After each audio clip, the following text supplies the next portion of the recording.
اب پریشانی کی دوسری وجہ بڑی وجوہات میں سے ہے کہ لوگوں سے مخلوق کے ساتھ امیدیں وابستہ کرنا،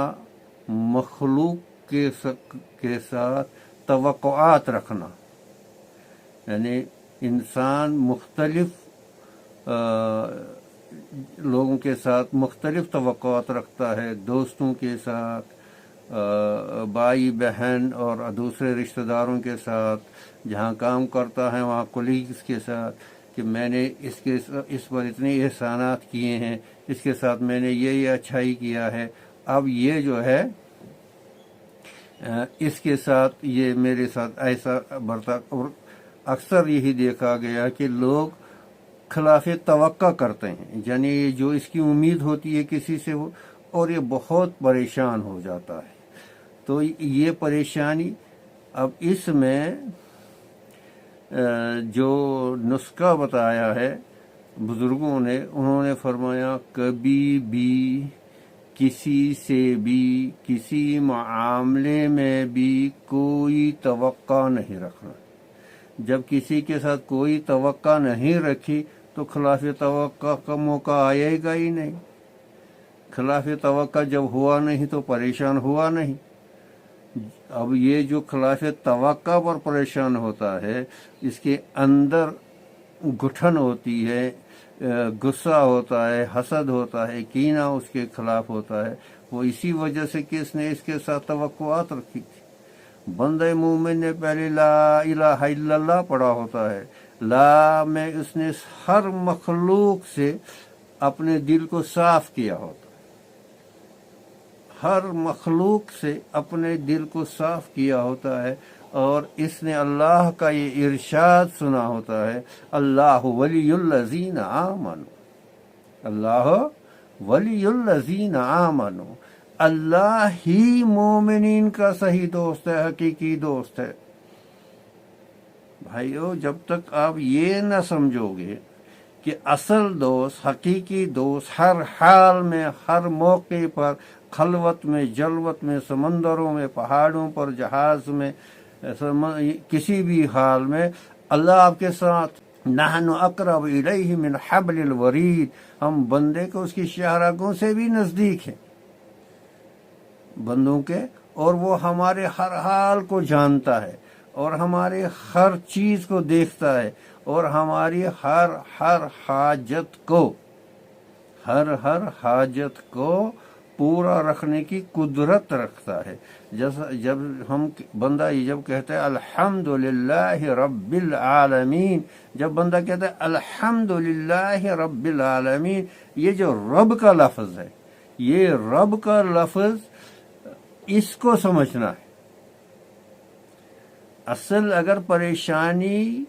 کو دور کرنا ہے، دیکھو یہاں ہم یہ عرض کرنے کی کوشش کرتے ہیں کہ جب تک ہم روٹ کاز کو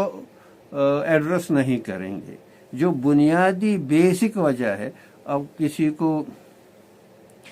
ڈپریشن ہو گیا، انگزائٹی ہو گئی، پریشان ہو گیا، وہ ڈاکٹر کے پاس گیا، اس نے یہ دوائی دی، اس نے وہ دوائی دی، وہ یہ دوائی، لیکن اس کا جو اصل منبع ہے اس بیماری کا، وہ کہاں سے ہے؟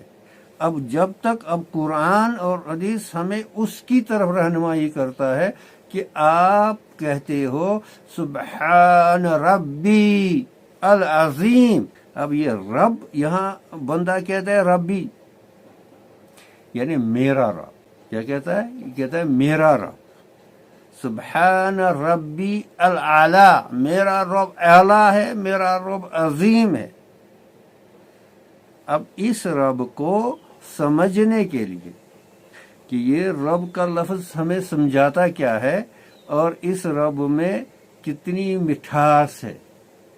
اب جو بندہ لفظ رب ہی کو سمجھے گا، سمجھو جنت میں چلا جائے گا، وہ دنیا کی ہر پریشانی سے، اللہ اکبر، وہ کہتا ہے حسبی اللہ، اللہ اکبر، اللہ میرا کافی ہے میرے لیے، حسبی اللہ، کیا کہتا ہے؟ حسبی اللہ، اللہ میرے لیے کافی ہے، وہ میرا رب ہے۔ اور وہ رب کیسا ہے؟ وہ علیم بھی ہے، وہ سمیع بھی ہے، وہ بصیر بھی ہے، وہ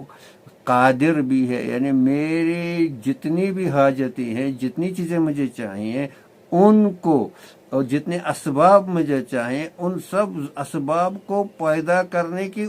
وہ صرف جانتا نہیں ہے، بلکہ اس کے پاس اس کی قدرت بھی ہے۔ وہ صاحب کن فیکون ہے، وہ کن کہے گا تو ہو جائے گا، وہ کسی کو محتاج نہیں ہے، اور وہ صاحب ارادہ بھی ہے کہ جب بھی ارادہ کرے گا لفظ کن سے وہ میرے سارے وہ مسبب الاسباب ہے۔ اللہم حی لنا سببا لا نستطیع له طلبا، اے اللہ میرے لیے ایسے اسباب پیدا کر جن کی طرف میری استطاعت نہیں ہے۔ اللہم حی لنا سببا لا نستطیع له طلبا۔ تو اس طرح سے اسی رب کے ساتھ صرف توقع رکھنا ہے، باقی کسی کے ساتھ توقع نہیں رکھنا ہے۔ ہاں آپ اپنا ہر ایک کے ساتھ آپ کو حسن کسی کے ساتھ توقع رکھنا یہ نہیں مانے یہ نہیں ہے کہ آپ لوگوں کے ساتھ بے رخی کرو، آپ لوگوں کے ساتھ اچھے سلوک نہیں، نو، اس کا مطلب آپ کو ان کے ساتھ حسن سلوک کرنا ہے، اپنی طرف سے اچھائی کرنی ہے، اپنی طرف سے وہی کرنا ہے جس کا آپ کو وہ کیا وہ وہاں سے کرے گا وہ جانے اور اس کا اللہ جانے۔ اچھا کرتا ہے تو ٹھیک ہے، نہیں اچھا کرتا ہے چلو وہ بھی اللہ جانے، جو میں نے کیا تھا تو وہ میرا فرض تھا، میرا حق تھا، میرے حقوق میں سے تھا، مجھے یہی کرنا تھا، دوسرا کیا کرے گا میں اس کا مکلف نہیں ہوں، میں اسی چیز کا مکلف ہوں جو مجھے کرنا ہے۔ تو بہر کیف کہنے کا صرف یہ کہ کسی سے، حضرت گنگوئی رحمۃ اللہ علیہ اپنے شاگردوں سے کہتے تھے کبھی بھی کسی معاملے میں بھی، کسی صورت میں بھی، کسی چیز میں بھی کسی سے توقع نہ رکھنا، حتیٰ کہ مجھ سے بھی، یعنی شاگرد استاد شیخ اپنے شاگردوں کو کہتے کہ میرے سے بھی مت توقع رکھو۔ اس میں پورا لا ہونا چاہیے، جو پہلے سٹیپ پر ہم نے نفی کی ہے ہر چیز کی، اللہ کے سوا ہر چیز کی جو نفی کی ہے وہ ہر بیماری کی علاج، ہر نفسانی جو ہماری بیماریاں ہیں اس کی بنیادی وجہ ہمارا کلمہ صحیح نہیں ہوا ہے۔ ہم پڑھتے تو ہیں، کلمہ سمجھتے بھی صحیح نہیں ہے اور اس کے تقاضے بھی پورا صحیح نہیں کرتے ہیں۔ اللہ تعالی ہمیں سمجھنے کی توفیق عطا کرے۔